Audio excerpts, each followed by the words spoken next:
morning, it is my distinct privilege to invite Jeff, who is on our bronze level, and he is doing his speech on impromptu speaking.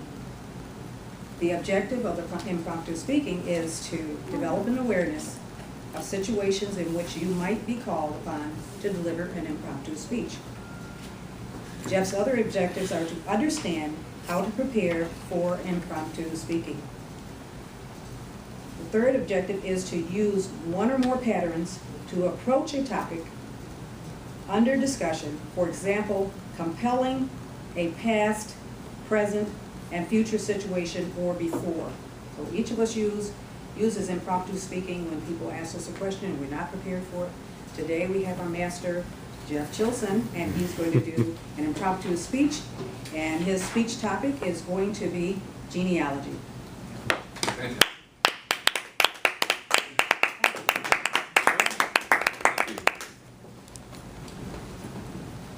Genealogy is one of my favorite hobbies.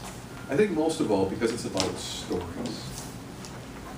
And there's nothing better when it comes to those stories and studying history when it becomes a part of your own personal story. Cheryl shared a great story last week about her family and not being able to purchase a home that they wanted. And that is a part of her story and her family story. And those are the stories that I like to capture and place myself and my family roots in when I start to study and think about history. So when it comes to genealogy, I think the most important thing is just trying to figure out where you need to start. And really, it's very simple, especially in the days of the present where you've got the internet at your fingertips. So for anybody that wants to start out on genealogy, you have a wealth of opportunity. But before you go to the internet, I'd invite you first of all to start and talk with your living relatives. Go find your grandparents, maybe your great-grandparents or great-aunt that's still alive.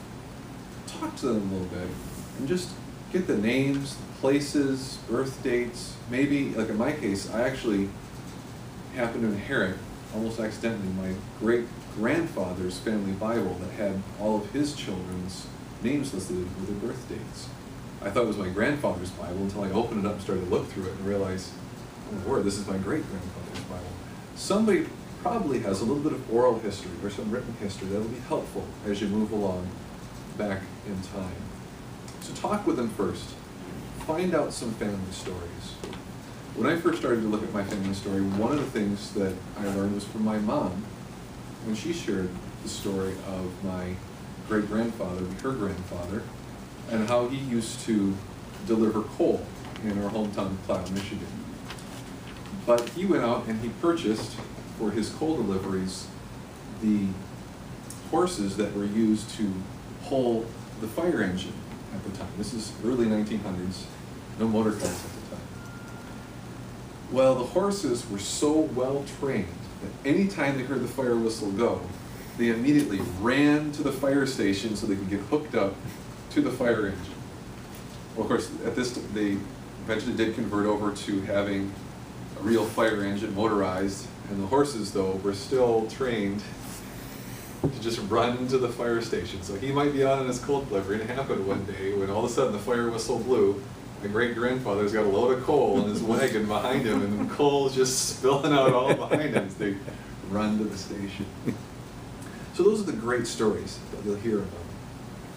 The next step, as you consider about how to research your own family history, is to take that information you've gathered and what you know and start to look on the internet.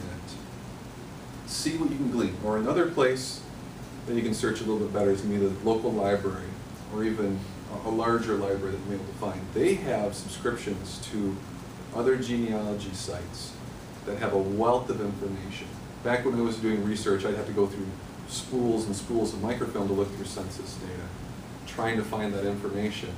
Now, you can just go in, start typing up names, and presto, there you've got it. So start in those two locations, through the internet, either through your local library, or potentially looking online to find those sites. The first place you're probably going to end up looking is the census records. They have recently released the 1930 data set of the census records. So a lot of your, perhaps even living relatives, were alive at that time. You'll find them in the census records. And when you look through that, you'll see where they lived, what their occupation was. You'll know some of the relatives. You'll see your aunts and your uncles at that point in time. And that'll help you to start moving back in time. You'll start to see them in the 1920 census, the 1910, the 1900. You can keep going back every 10 years and going through the census. And a number of times you'll find, at least what I have found in researching my history, you'll start to find that in-laws will start to live with their children at certain points in time when they're older in their age. And you'll say, oh, wait a minute, here's another link in my chain as I keep moving on backwards in time. So look through those census records. Start keeping a little handle on where you're going and moving back from that point.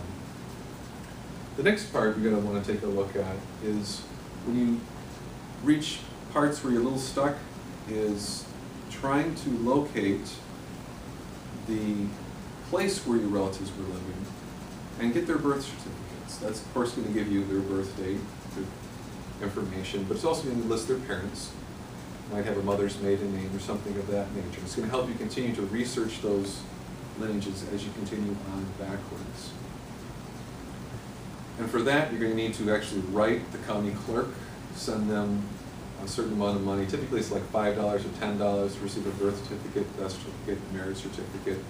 All that information will be helpful in tracing back your lineages, going further and further back. In particular, it's, of course, when you deal with women, it's going to be maidens' names. It's going to be the hardest part because they change their name. You're going to try and work to figure out, okay, what other names do I need to start tracing?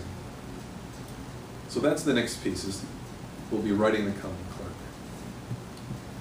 Two other things to consider at that point. Once you've got some basic research done, go out and get some good genealogy software. There's a lot of good things. Brothers Keeper was very popular. Family Tree Maker, they may have upgraded those software packages since I first started. But they make it very simple, and they immediately take all this data, put it into a nice database format, and they can display it in all sorts of different ways. You can actually create your family tree. It'll do all the different ways that family trees are put together.